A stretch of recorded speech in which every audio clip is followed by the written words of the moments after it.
ব্লগটা আমাদের গ্রামের বড় পুকুরটা নিয়ে। সো গাইস, এখন আমি যাচ্ছি বড় পুকুর দেখতে, চলুন আমার সাথে।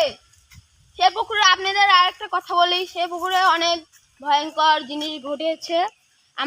আমি একদিন দেখেছিলাম যে ফাইনালি গাইস আজকে আমি বড় পুকুরটা দেখতে পাচ্ছি। হাইদে দেখুন কি বড় পুকুরটা। আমি একটা জায়গাতে যাচ্ছি। ক্যামেরা বন্ধু, তুমি এসো না, তুমি পড়ে যেতে পারো।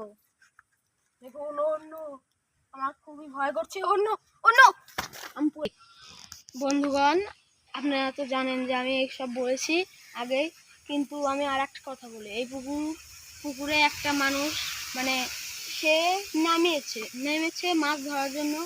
সে নেমে একবারে একটা কি যেন ওনার পা ধরে একবারে মনে করে আর বেঁচে নেই উনি।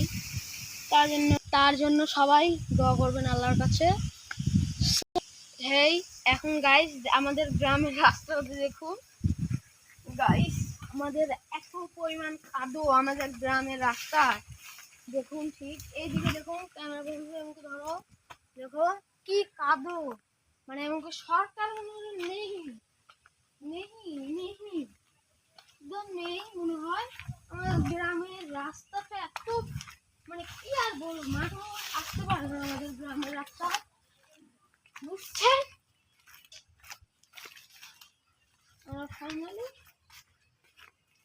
ফাইনালি গাইস আমাদের ভিডিওটা এই পর্যন্ত। Bye bye, tata, see you.